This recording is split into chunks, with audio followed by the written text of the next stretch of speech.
Hello and welcome to Undivided. Thank you for being here. Thank you for your commitment to giving common sense a comeback. Last live show of the week. Always fun. And it's a good one today because we've been talking about, and honestly, it's kind of a bad one. I don't want to talk about this subject. I don't want to be in this position that we're in right now to have to talk about the fact that Senate Bill 5599 is going to be law in Washington state. And on top of that, you have actual news agencies, and if you're listening on the podcast, I'm going to use air quotes for one of those for sure, who are claiming to fact check the claims that have been all over social media about Senate Bill 5599, but not even the fact checkers are accurate on it. And it's really, it's not surprising, but it's disappointing to see that we can't just have a reasonable conversation about the implications of this bill, what it means for parental rights, without one side screaming right-wing misinformation. I realize that some of you might disagree, but I do not consider myself right-wing. I suppose in the grand scheme of the political makeup of Seattle, you would consider me maybe right-wing, which any moderate in Seattle is deemed right-wing, so be it. But we'll go over in a moment the fact-checking done on right-wing claims over Senate Bill 5599, and it's going to boil down to me telling you that you just got to read the bill yourself, because apparently you can't trust the media to give you accurate information on anything anymore, so you just have to go right to the source. Also coming up, a slew of mayors have penned a letter begging state lawmakers to do something meaningful about the drug crisis, not to tie their hands on the drug crisis. And we're really getting down there on what exactly state lawmakers are going to do to try to deal with the open, blatant drug use that's happening on our streets, the increase in overdoses that are playing out in our downtowns and in our business districts. And you have some cities that are just desperate. Cities that have the political will to do what needs to be done, but are worried about being hamstrung by state lawmakers who want to just legalize substance abuse and think that that won't have negative implications on our community. It's wild to me. Also, we'll have some fun later on. My sister's back for Florida Report. She's out of the ICU. We talked on the show the other day about how she wasn't on Florida Report last week because she went to the ICU for breathing issues. But she's feeling better, still sounds a little weak. But she's joining us to talk about how some of the things happening in Florida right now around parental rights are the absolute antithesis of what's going on in Washington state. And then later on, man, if you go to Twitter today, full on, and I'll bring you in this, Nicole. Hello, Nicole. Hi, Brandi. Hi. Full-on meltdown of the formerly verified Twitter users. It's fun to watch people melt down. But the thing is that over something so silly. It's the worst kind of meltdown because they want to act like they're really okay and totally cool with losing their blue check mark, but you know that they're totally not. Ding their ego. Oh, their egos are suffering. Meanwhile, I paid for Twitter Blue. I was like, you know what? It's a service for me. Twitter is important to my business. It has some benefits that are good, like I can post longer videos. I don't have to fit everything into 2 minutes and 20 seconds. So yeah, I find $8 worth of value in Twitter for my business every month. Absolutely. And I think that's what people are missing, is that there's more than just a check mark that you're getting. You're getting these other perks, right? So right. Not everybody knows that. And we'll talk about this in Sanity Check at the end of the show, but it all boils down to them not wanting to give Elon Musk $8. Heaven forbid. It's like, then don't, but don't have a meltdown then if you don't want the blue check mark, which people just feel like they've somehow earned. It's very strange. I got the blue check mark because I work for a news entity, and everyone who worked for that news entity got a blue check mark so people didn't impersonate you. And so the public knew, like, hey, this is coming from a verified source of information. Right. It was hard to get. I tried to get one for Dory for a long time. No one would give it to us. Elon would have given it to Dory. He would have. For $8 a month. I think so. Yeah. All right. Anyway, welcome to the show. Let's talk about Senate Bill 5599. If you're new to the show, I'll catch you up briefly. It is a bill that is now going to become law in Washington that would essentially expand the reasons where if a kid runs away from home and they go to a shelter, right now, under the law, in most instances, that shelter would have to contact your parents and say, hey, we've got Johnny, he's at the shelter. Right now, under the law, there are certain exemptions for that. For instance, in cases of physical abuse. If a child is fleeing an abusive household, then yeah, the shelter isn't required to say, hey, come get your kid and send them back to the abuse. That makes a lot of sense. But what Senate Bill 5599 does is it expands the circumstances under which a shelter would not have to contact your parents to let them know that you've run away from from home. And that would include if the child shows up and they say, I am seeking protected health care. So that could be gender affirming care. It could be reproductive health care that's already protected under Washington state law. So my primary issue with this bill has been not the transgender debate. That's a whole separate conversation that I'm more than happy to have, that we've talked about on the show, but it's about parental rights. And it's about the state essentially saying with this bill that physical abuse is just as good a justification than a parent who has concerns about their child seeking gender care. Those two things are now on the same plane and give these shelters a right not to call you if your child runs away from home. I have an issue with comparing physical abuse to a parent who has issues with or wants a say in the type of medical care that their child is going to receive around gender issues or reproductive care. So that's what this is about. This is a bill that demands nuance. This is a bill that demands and has demanded throughout the entirety of the debate reasoned conversation about the implications of it.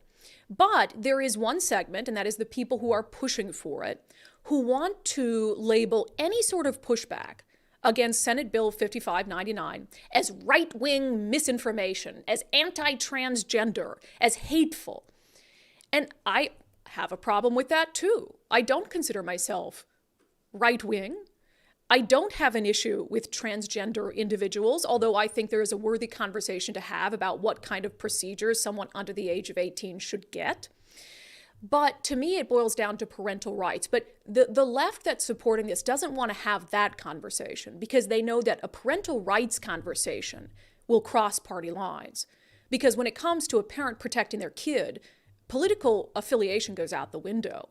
So they don't want to have that conversation. So they instead focus on, if you're opposed to this bill, you hate transgender people, you hate transgender kids, you want transgender kids to kill themselves, and you're just an awful right-wing troll. And we saw that yesterday when this finally passed from the bill's architect, Washington State Senator Marco Elias, who took to Twitter. And again, it's not about him celebrating and defending his bill. It's really about Senator Marco Elias suggesting that, again, pushback to the bill is right-wing. He said, Senate Bill 5599 is officially heading to the governor's desk for his signature.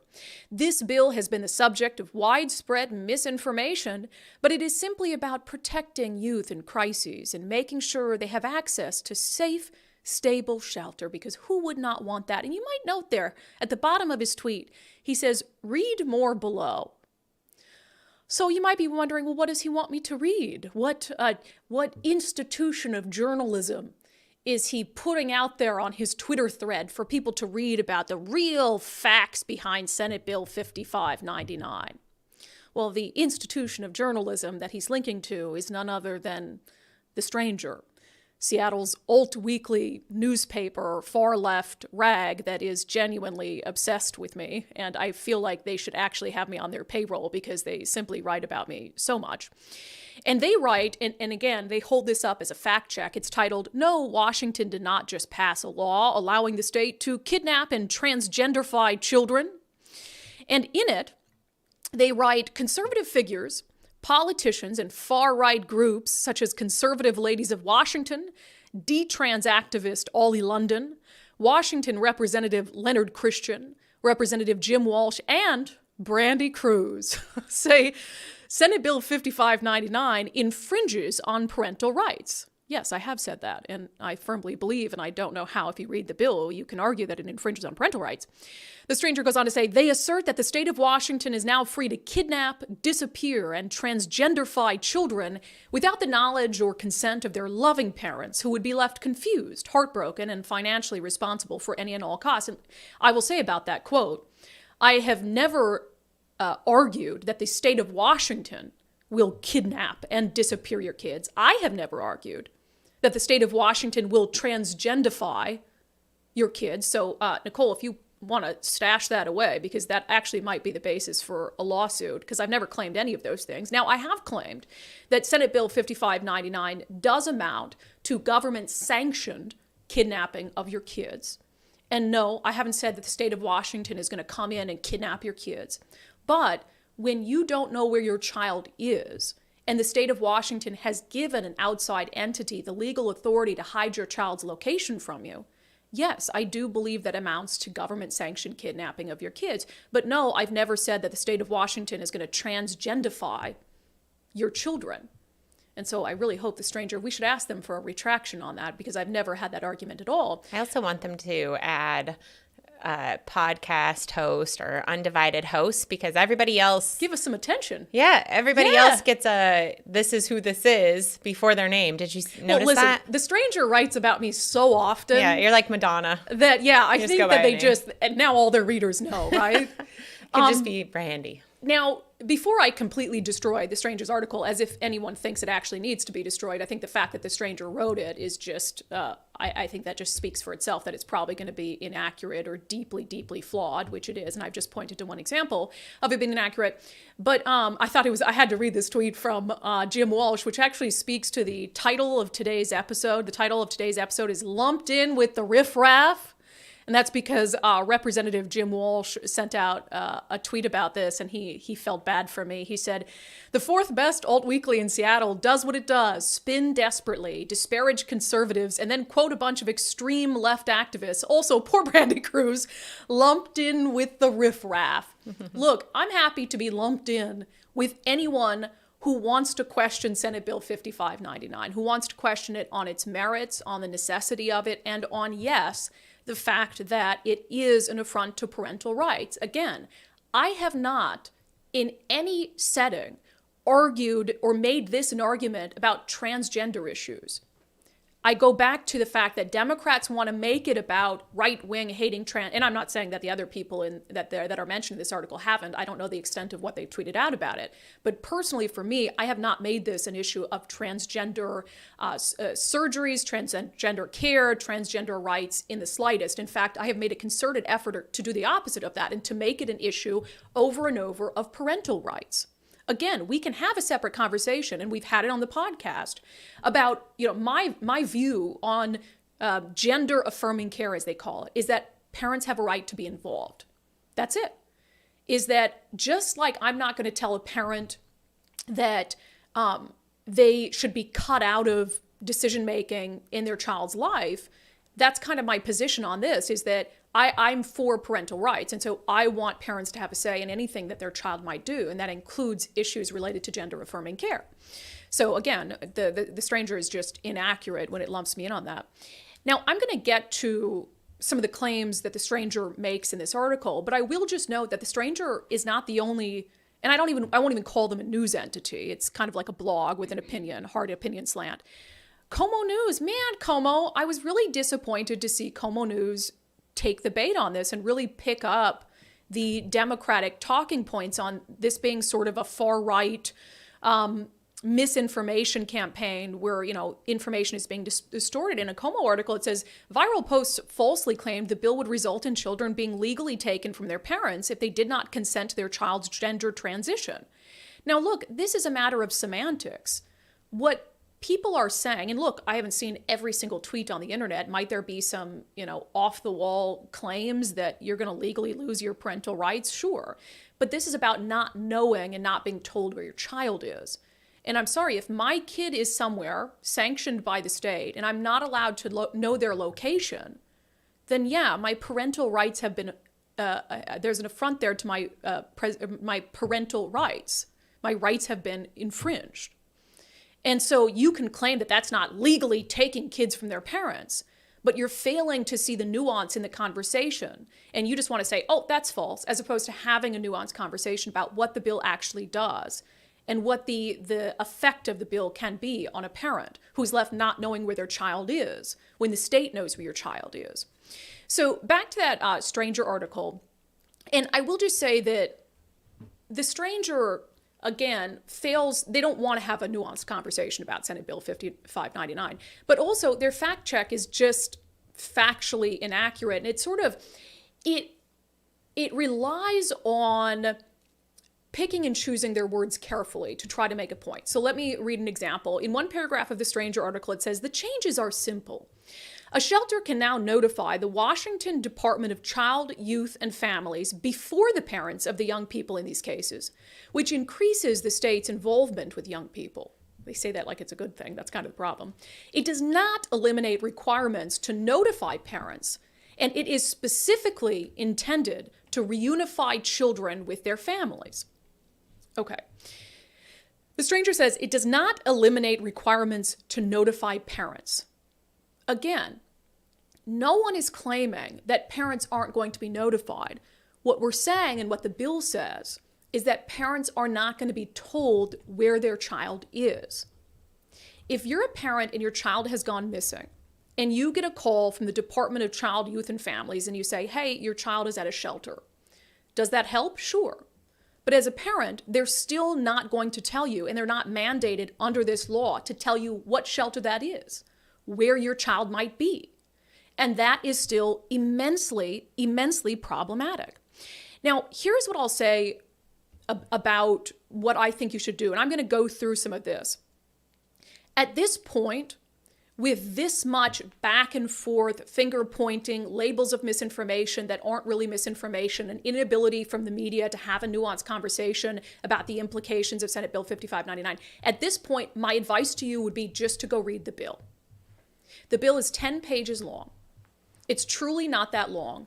And with so much conflicting information from politicians, from the media, podcast hosts, just go read the bill. That is the surest way for you to get directly to the source and to formulate your own interpretation of what the intent of the bill is and what the implications of the bill are. But again, I'll read just some passages from it, and I'll even reference the page number so that you, when you go to the bill, can read this for yourself. So again, one of the arguments here is that this isn't hiding kids from their parents. Under the law right now, if your child shows up for a bevy of reasons to a shelter, the shelter has to call your parents. But what the law is doing is it's carving out exceptions, one of them being if your child shows up to seek protected health care, like gender care, for instance, or reproductive care. So the bill says, this is page 2, if there are compelling reasons not to notify the parent, the shelter or organization must instead notify the department, and they're referring to the Department of Children and Family Services. Compelling reasons. The law expands the definition of compelling reasons. It says compelling reasons include, this is now page 3, but are not limited to, when a minor is seeking or receiving protected health care services. It says protected health care services means gender-affirming treatment, as defined under the law, and reproductive health care services as defined under existing law. So again, that's very clear. If there are compelling reasons not to notify the parent, I've just told you what the law says those compelling reasons can be, then the shelter must instead notify the state, the Department of Children and Family Services. So again, someone's going to be notified. At this point, it is still not the parent. It is still not the parent who's going to be notified. So what then is the responsibility of the Department of Children and Family Services at that point, that they've gotten the call from a shelter saying, hey, there's a compelling reason, they're here to seek gender-affirming care under the law, then we're not calling the parents, we're calling you, so now we're calling you. So what then does the department have to do? Again, under the bill, this is page 3. It says, when the department receives a report under subsection 1 of this section for a minor who is seeking or receiving protected healthcare services, it shall offer to make referrals on behalf of the minor for appropriate behavioral health services and offer services designed to resolve the conflict and accomplish a reunification of the family. Okay. So nowhere in there does it require there to be a movement toward reunification. It simply says that the state will offer services designed to hopefully resolve the conflict. Now, a child who ran away from home, how willing do you think that child is going to be to accept those services that will result in reunification with their family? Again, you're leaving the ball in the court of that child to decide, do they want to be reunified with their parent? And that is part of the problem. It also says that when the department receives a report under subsection 1 of this section, it shall make a good faith attempt to notify the parent that a report has been received and offer services designed to resolve the conflict and accomplish a reunification of the family. It shall make a good faith attempt to notify the parent. What is a good faith attempt? It doesn't define it. What is a good faith attempt to notify a parent? You make one phone call, if they don't answer, that's it. And nowhere in this bill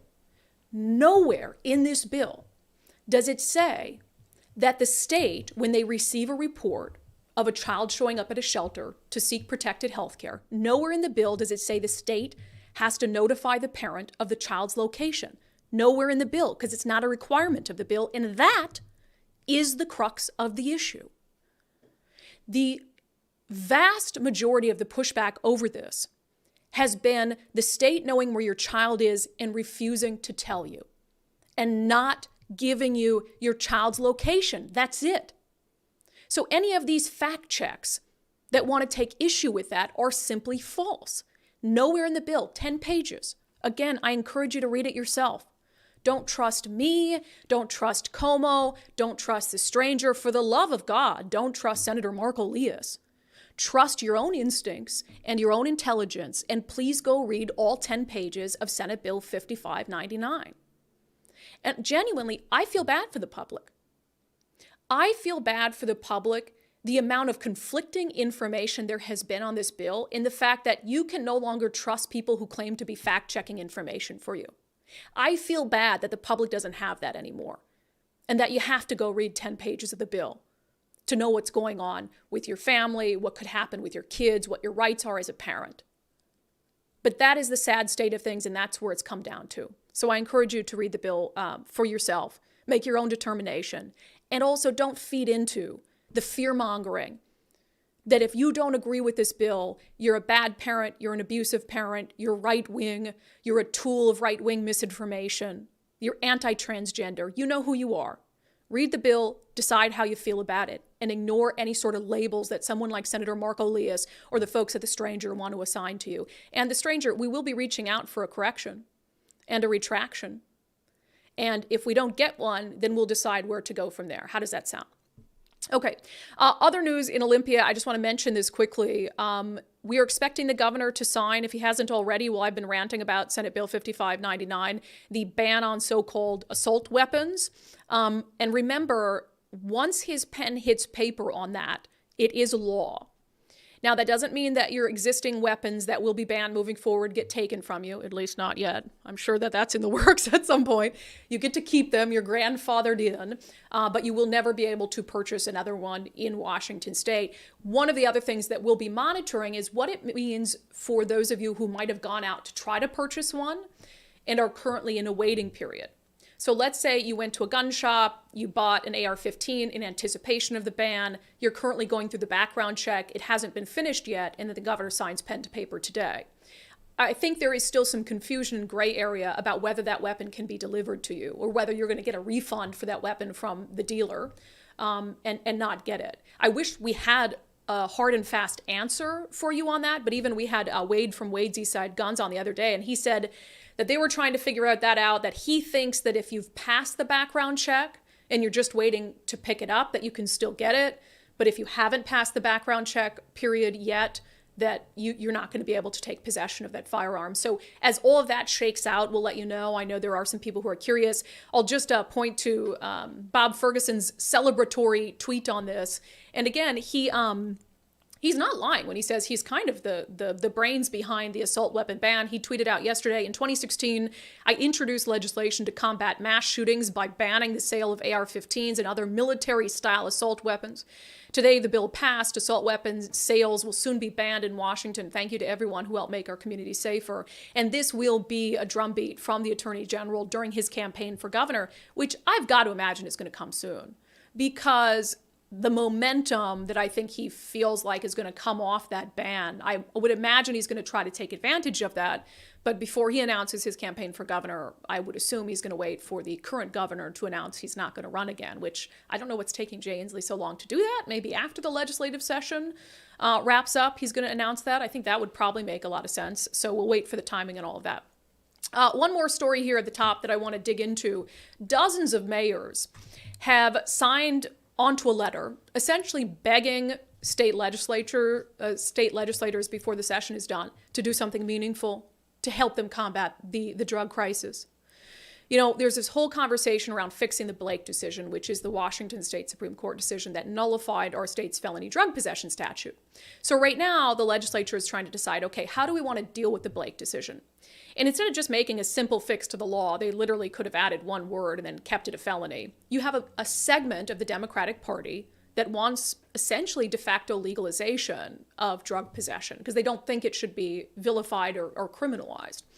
And so you had these two, what I thought were really great bipartisan solutions to Blake at the beginning of the session, and they've just gotten watered down, and they're, you know, to me, they're not meaningful enough to make a difference at this point. And so one of the things I've said is if they're not willing to improve this bill, the bill that's still alive, then I think the bill should be killed if Republicans have that power and there's some Democratic detractors. And then it leaves the issue to cities. And then cities and other localities can come up with their own laws around what to do when someone is possessing illegal drugs. And I think that's a much better situation for cities that have common sense mayors that actually want to do something meaningful. I think that's a better solution. So anyway, late yesterday, a number of mayors sent out a letter to lawmakers, again, just urging them to do something. And I just want to read, I'm going to read all of them, the mayors that signed on to this. The mayor of Spokane, Spokane Valley, Cheney, Liberty Lake, Medical Lake, Millwood, Colville, Chewelah, Everett, Richland, Pasco, Colfax, Marysville, Lake Stevens, Sultan, Kent, Puyallup, Lakewood, Auburn, Renton, Gig Harbor, Ording, Milton, Ruston, Yakima, Kennewick, Bonnie Lake, and Sumner. Mayors of all those cities urging elected leaders to do something. They wrote, as local governments, public safety is our number one job, and we are asking for help from the state legislature to restore tough boundaries, maintain local control, and protect our communities. We, the undersigned mayors, have become increasingly concerned with the changes made by the House to Senate Bill 5536. The changes represent a step back in accountability and make it more difficult for local governments to keep our communities safe. We recognize substance use disorder is a medical issue and that substance use disorder treatment and services are necessary. We appreciate that the legislature has taken action to approve crisis response facilities and has allocated funding to construct those facilities to ensure that treatment and services are available. However, even with available facilities, substance use disorder impairs individual decision-making ability, which prevents many from entering necessary treatment and services without being adequately compelled. Given that, any final version of Senate Bill 5536 needs to ensure that the final bill enacted encourages individuals to obtain necessary treatment, holds individuals accountable, and directs the court to implement a mandatory penalty that is often necessary for the individual to enter and complete treatment. Again, so you have the mayors of all those cities I just outlined, west side of the state, east side of the state, central Washington, saying, look, we understand that substance abuse is a medical issue. We're not saying we don't want people to get treatment, but what we are saying is sometimes they have to be adequately compelled to get treatment. And sometimes being adequately compelled means facing jail time. Time to sober up, enough to make a good decision about what to do with their lives moving forward. And again, this is common sense. This is common sense, and it's not political in my opinion. This letter doesn't favor any one political party. It's not about pushing a political agenda. It's about pushing common sense and saying we want these people to get better. Them getting better is a societal good. They can contribute to society in a meaningful way instead of tearing society down through all the things that sometimes addicts do to support their behavior and their addiction. All these cities want is to see a bill passed through the legislature in Olympia that will better lead to outcomes that will end addiction. That's all they want. That's not controversial. And so again, I hope that there are some last minute improvements to this particular bill, Senate Bill 5536. And if there's not, I really hope that no bill passes at all. Because then at least you can have mayors like these who have a lick of common sense that can institute actual penalties that will make a difference. And the number of cities, by the way, doing that for themselves is on the rise. You know, we talked about the city of Bellingham. Like, Progressive Central said, yeah, we need to pass a municipal code that says that it's against the law to use drugs in public.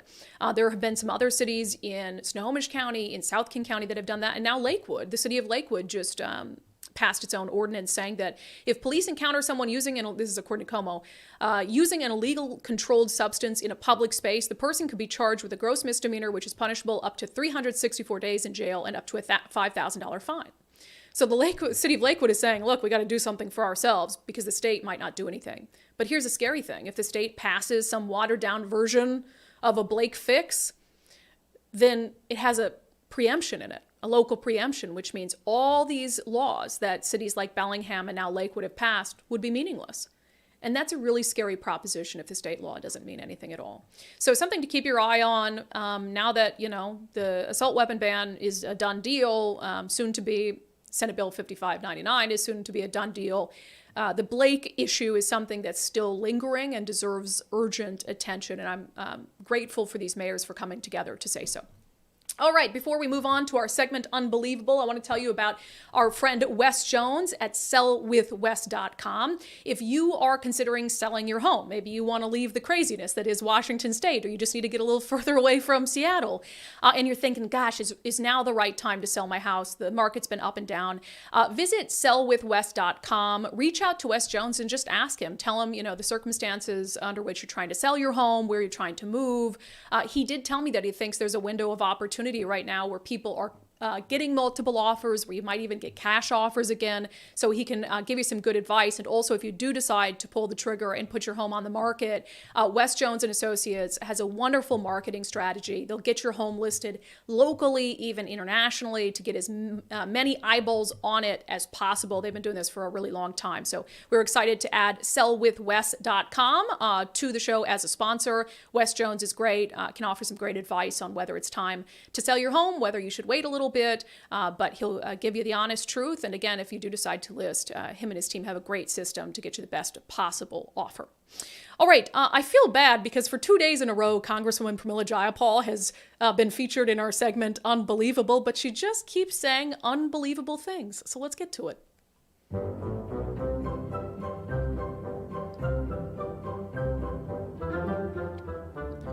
Whoop.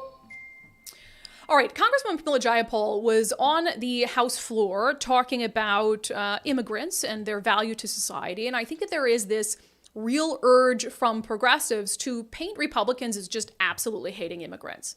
Hate them.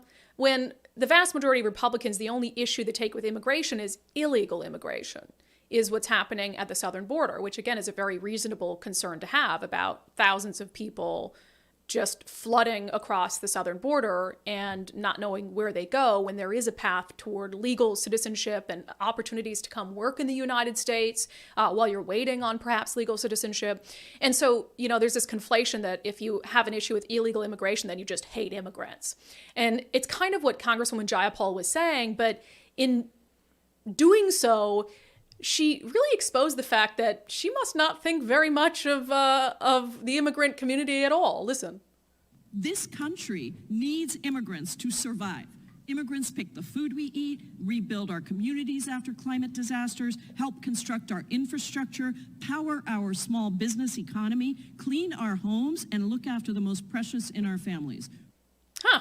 What was that? Can you replay just that little last part there? Clean our homes. Huh. You know, Congresswoman, you should know this better than anyone, that immigrants also do more than clean our homes. They also happen to be members of Congress, like yourself, an immigrant to this country, who now is one of the most influential members of the U.S. Congress. And so I find it very interesting that someone who wants to suggest that Republicans think little of immigrants, don't want immigrants in our country, think immigrants are just here to steal our jobs and provide nothing else of substance to the United States. I find it interesting that someone like you would rattle off a list of things that immigrants do that some would consider menial labor, and that you wouldn't acknowledge that immigrants contribute to the country in a variety of ways. Yes, they play important roles when it comes to agriculture. They play important roles when it comes to hourly jobs that keep our economy moving and thriving, but they can also do a lot of other things, as you should know very well. And the reason why I honed in to that soundbite from the Congresswoman is it actually sounded very, very familiar. And I couldn't help but remember a very similar sentiment being aired on The View. If you kick every Latino out of this country, then who is going to be cleaning your toilet, Donald Trump? Oh, that's no. In the sense that, you know what I mean? Like, when I'm saying that There's more jobs to be. in LA, they always, But they don't. Latinos are not only the only people.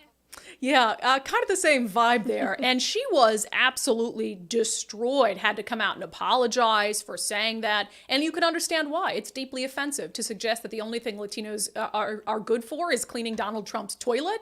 And so I go back to what Congresswoman Pramila Jayapal said, and it's a little unbelievable to me that there isn't more pushback over that, because you can absolutely guarantee that if a Republican had taken to the floor of the House and said the exact same thing about the role of immigrants in our communities and in our country, that they would have had a much stronger pushback. But apparently, since it is a Congresswoman who also happens to be an immigrant herself, then she can get away with it. Again, frankly, unbelievable.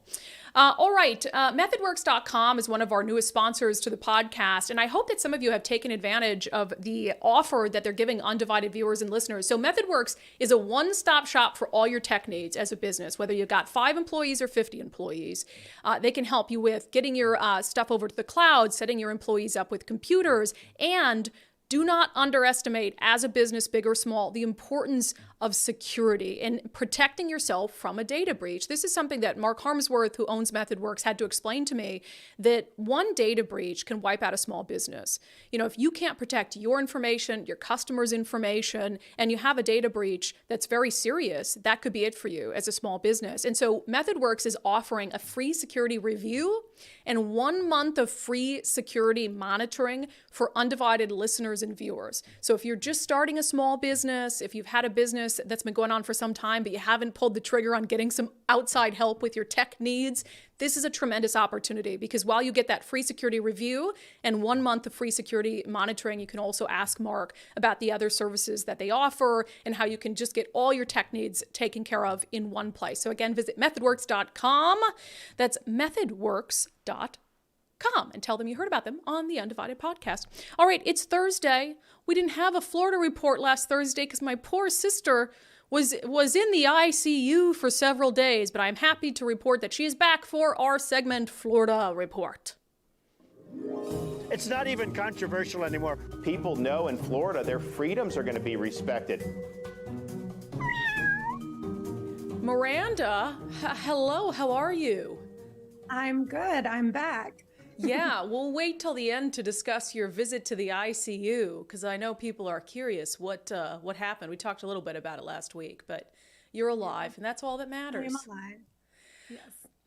Before we get into some stories, I saw all these tweets, including from Ron DeSantis this morning, about some emergency alert system test in Florida at like the early morning hours. Did you get it?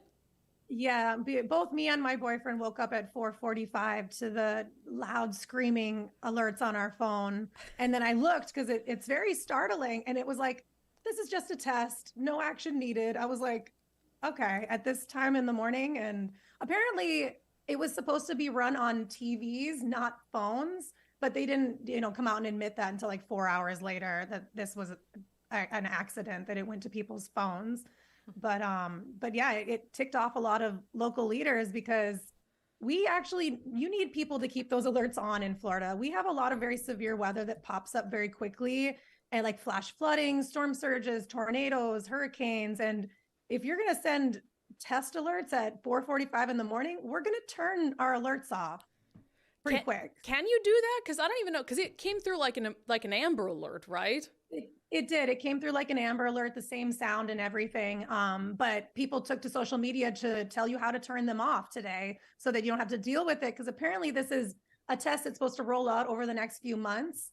And and they're like, you can't be sending people these test alerts to their phone in the early hours of the morning because they are not going to keep them turned on in their phone, and it's true. I mean, I was like, how do I turn this off? All groggy this morning because I thought it was going to keep happening, but it only came through once.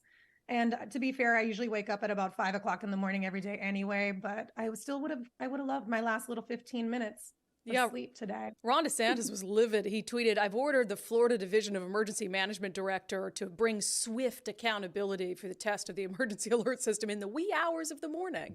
This was a completely inappropriate use of this system. Stay tuned. So I feel bad for whoever was responsible for that mistake because I feel like they're not going to have a job. Yeah, I'm assuming that there's going to be some pretty heavy hands that come down on that because it's an emergency alert system. It needs to be taken very seriously. Even the tests need to be taken seriously because they need people to pay attention to those things when things really do happen. I mean, just last week we had flash floods all over the city, and those alerts were coming through. Tornado alerts were coming through, and you need to be able to take them seriously and know that they're not just going to be random tests coming at you. Yeah. Well, mistakes happen. So hopefully if it was a genuine mistake, somebody's not out of work for it. But moving on. So last year, there was this whole controversy over the quote unquote don't say gay bill, which was just a name given to it by the media and opposition. But it was the Florida, Parental Rights and Education Act, I think what it was really called. And the Florida Board of Education has sort of expanded the concept behind that to further protect kids from some of these teachings in school around gender or identity, for instance. Can you explain? Yeah, so originally the bill only applied to grades K through third grade. This new thing that they just put through is actually going to expand it all the way K through 12. It basically, what they want is they don't want teachers to be responsible for teaching something that actually kind of qualifies under either mental health or just, gender health in general. It's not their responsibility. They want teachers to be more of a conduit for students, that if they are needing help or seeking education, maybe they can refer them to a counselor or to other sources that are more equipped to handle conversations like that, and not just your average teacher in school that's supposed to be teaching history or math or something like that. So it's now all public schools, K through 12, we're not going to be teaching any of these kind of like gender conversations. Yeah, gender identity, sexual orientation. I don't know if you have it in front of you, but you read me earlier when we were discussing before the show this quote from, I believe it was somebody on the Board of Education. And when you read it, it just strikes me as the antithesis of what leaders and politicians in Washington state are saying when it comes to the role of people who aren't a child's parent in their lives. Yeah, so I'm going to find it. I do have it in front of me. And it was actually DeSantis who said it last year. He said, in Florida, we not only know that parents have a right to be involved, we insist that parents have a right to be involved, which is definitely like the antithesis of what you guys are dealing with out there. And he's right. I do think that parents have a right to be involved in what's taught with to their children, no matter what it is, whether it's math or science or anything. I think like parents should be well aware of what's being taught to their kids in school and have an opportunity to have a say in what that is. And this passed unanimously. And you had all types of PTA and parent groups that are absolutely supporting it. And, people think that it's going to drive a wedge between the LGBT community and the teachers. But if the teachers are supportive of them, I don't think anything could drive a wedge between the support that a teacher or, somebody like that offers a kid that needs help. That's what they're there for. Yeah, exactly. And I think some of the people, like the chief complainers about efforts like that, are people who would probably already on their own talk to their kids about these issues. And so I think it's a matter, like Ron DeSantis said, of parental choice and having parents be fully informed about what's going on with their kids. Now, I don't think that means that parents should be able to dictate a math curriculum, for instance, but it is a public school. And so they should be, very aware of what the curriculum is, for example. But there's just some things where I don't understand the desire to talk about it or to teach it in school when kids are there to learn. Really quickly, just because I know you love the earth, you're just such a little hippie. It's Earth Day on Saturday, and we're going to, the theme of our Sundays with subscribers this week is Earth Day. We have an interview on that topic. And so I thought it'd be worth bringing up that, and I don't think Ron DeSantis gets enough credit for this, he has done some things that environmental groups really love in Florida. And he recently took action to deal with some of your issues there around algae blooms. Yeah, correct. I mean, a lot of the algae blooms that we deal with in Florida are caused as a runoff from things that humans are doing, whether it's urban runoff, agricultural runoff, just, things that we do in our daily lives that leak into into the atmosphere and into the groundwaters. DeSantis is appointing more than $13 million to a bunch of new technologies to just help with the preventative fight against some of these algae blooms before they become a problem, because when they become a problem, they kill off fish, they smell, you can't even enjoy the beach or the waterways when these things become an issue. So it's really, he's pumping a lot of this money into just these new technologies in the Department of Environmental Protections that are like automated systems that help these little robots go out and collect and kill algae when they start to bloom, prevent some of these runoffs from going into our important waterways in the state. I mean, Florida is a sponge. So every part of our state, even what you think is solid ground, just below that, you're looking at really porous coral, swamplands, everything is revolved around the health of the water. So he has, in these 4 years, put almost $50 million towards just keeping our waterways healthy. And I don't think he gets enough credit for that too. I mean, I had talked about it once on the show a while back, and somebody had tweeted at me like, oh, you don't pay attention. I'm like, you have to give people credit where credit is due. You know what I mean? And like, one person can't solve all the problems that come with people interacting with the environment, but he does put a huge effort towards making sure that our waterways are happy and healthy so people can continue to enjoy them, because that's why people come to Florida. Yeah, and I think that's what it is. Not just an environmental issue, it also is an economic issue. It has to do with tourism revenue. I've been to the beaches in Florida when there was an algae bloom issue, and it's not pleasant, and you're kind of like, well, why am I here if I can't enjoy the beach? So credit to Ron DeSantis, and this is, like I said, a topic we're going to discuss on the Sunday show with, you have, I think, politicians in Washington who have these big, lofty, the headline-grabbing things about ending climate change or, saving the world, where they let go some of the smaller things that could make an immediate difference. And it's just because those things they're not as sexy, they don't grab the headlines. So I think it's an interesting topic. Really quick before we let you go, so I talked about it, you spent a couple days in the ICU over Easter. To the extent you're willing, you had a little breathing issue? I did. I have asthma. I did not have asthma my whole life. I actually developed asthma after I spent a weekend at Coachella like about 10 years ago. I got caught in a dust storm and breathed in some mold spores, and that went untreated. And I wound up with pneumonia, and out of the pneumonia developed my asthma issues I deal with today.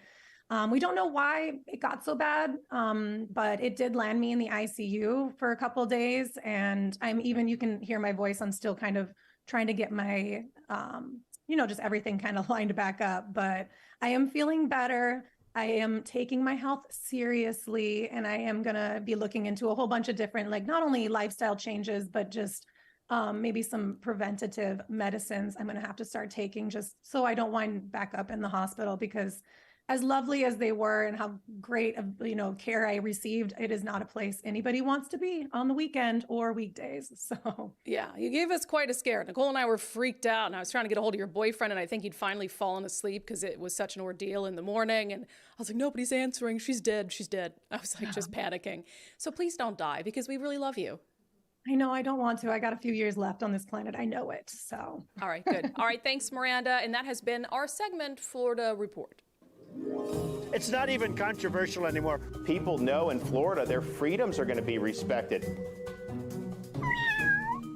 Meow. Thanks, Miranda. It's good to have her back, Tell us all about what's happening in the Sunshine State. Makes me want to move there, but I won't, because I'm committed. Also committed to the Eastside Weight Loss Clinic plan. You see what I did there? Down 34 pounds as of this morning. 6 left to go. Nicole. You weighed yourself? I did. You don't like to do that. Well, yeah. But I do that every morning. No, I don't like to do it after vacation. That's different. But once the vacation has worn off, like I got to get back on monitoring it. Anyway, I've lost now 34 pounds since I started the program at the beginning of November. And you can tell, obviously. And I've been really preaching the program, and I, in fact, just started doing commercials for Eastside Weight Loss Clinic on Cairo Radio as well. And I know that they're hearing from a lot of folks who are like, Brandi got that good of results in 2 months, like sign me up. And that was the nice thing is I was carrying around pandemic weight that I wasn't used to carrying around. So it actually came off pretty easily once I committed myself to it. There were no prepackaged meals. I didn't have to go into an office to get weighed in front of Dr. Coogan like all the time. I've only done that once, and it was the very beginning of the program when I started. And there's a lot of structure to the Eastside Weight Loss Clinic plan, which I kind of need. If I could do it myself, I would have done it myself. Clearly, I wasn't able to. So schedule a free 15-minute consultation with Dr. Ryan Coogan at eastsideweightlossclinic.com. That's eastsideweightlossclinic.com. Make sure when you schedule it, because it'll come up, they'll have a little calendar. You can just select a little time to talk to Dr. Coogan. Make sure you tell them that you heard about them from me, Brandi Kruse, on the unDivided podcast. But yeah, check it out and let me know if you start the program, how it goes, because a lot of you have been checking in saying you're down 10 pounds, 20 pounds. Some of you are doing it with your significant other and you're both down, and we're just getting into our best beach body shape before summer and before my bachelorette party in San Diego. So I'm super excited about it. All right, let's get to some comments from the live stream. Susan said, I love listening to you, Brandi. In today's world, you are refreshing. Why don't you run for governor? I'm not kidding. Man, you know, if things get crazier, don't rule it out. We're getting borderline insane. But according to the internet, I'm just a right-wing nut. So I don't know if Washington's ready for a right-wing nut. Aaron Lang, super comment. Is it a super chat or a super comment? I want to use the lingo correctly. I believe it's a super commenter. I don't know. You're super. Aaron Lang says, don't forget the best label out there. If you speak up against this nonsense and get paid, you're a grifter. Maybe I'm just being conned, but you can keep taking my money. Thanks, Aaron. Yeah, grifter is one of the ones that I laugh at the most, because the far left, if you're doing something and they don't agree with it, then you're a grifter. It's like, and I've said this before, this is the worst grift alive. If quitting a really cush job in TV to do this and work endless hours is a grift, then I guess I'm just the biggest grifter out there. YouTube super comment, Sergeant Pickles says, I love how your super comments for $9.99. I know, right? I love that. That's very specific. Thank you. With the passage of the assault weapons ban today, is there a way we can hold lawmakers accountable for wasting taxpayer money on unconstitutional laws other than just voting? Great show as always. You know, that's a good question. And it's something we talked about on the show before. They pass these things knowing that there is going to be a lengthy legal battle. That happened with the tax on capital gains. That's going to happen with this as soon as pen hits paper with the governor. And that costs the state money. Of course it costs the state money. And by cost the state money, it costs the taxpayers money. So maybe we should institute a law where if your bill that your name was signed, if you were a co-sponsor on a bill that doesn't survive a constitutional challenge, then you personally have to pay the expenses associated with it. Maybe the order should change, right? So yes. It goes, here, get this approved by judges, and then we'll work on getting it. Otherwise, it's just a big waste of time. Republicans tried to do that, though. Republicans tried to attach an amendment that would say, you know, we're basically not going to fight against this bill, but it has to survive a constitutional challenge before it takes effect. And Democrats rejected it. Of course. And they made it an emergency, so it takes effect the second the governor signs it. And so, but that's common sense, right? We should have a law that says that the constitutionality of any bill that passes has to be verified before it becomes law. That's just common sense. So I think that would be the best way to do it. But it's a good thought, Sergeant Pickles. They pass these bills knowing that it's just going to cost us a ton of money. Jill says, hello, Brandi and Nicole. Hello, Jill. I only have a half-hour lunch, so I'll catch up later on the second half. Washington seems to be trying to out-liberal all the other states. It's like a competition to them. Yeah, Inslee doesn't like losing to Gavin Newsom. It does seem like every time one makes the news, the other comes right behind him. Yep. And then we just kind of forget about Oregon because whatever. It's just like less relevant. Todd says, once you turn 18 years old, you should be able to do literally anything you want as long as you don't infringe on others' rights. Until then, parental rights must remain strong. 100%. That's what I don't get. What's controversial about it is we set the age at 18 for a reason, and then you're an adult. There's all these things that you cannot do until you're 18, but we want to give kids the right to make certain medical decisions on their own. And I think that's really silly. And it's just totally, I don't think it's healthy for a child long term either to say, you think it's going to be better for their mental health if you let them disappear into the shelter system when they have a parent who wants to know where they are at home? That's just wild to me. Anthony says, I can't help but wonder if we as citizens of Washington have a representative government. Our legislature passes unconstitutional laws, knowing they are repugnant to both our state and federal constitutions before they do it. They pass laws that openly damage our economy, and now they feel our children should be kidnapped and mutilated.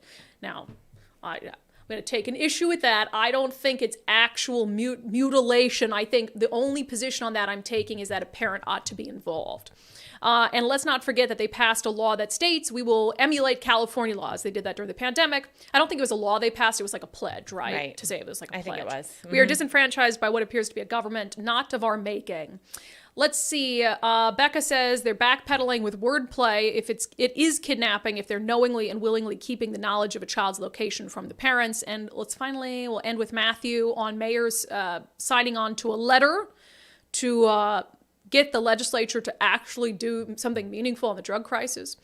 Matthew writes, notice Bruce Harrell not on that list of mayors. The city most affected with the drug crisis really isn't serious about tackling this problem.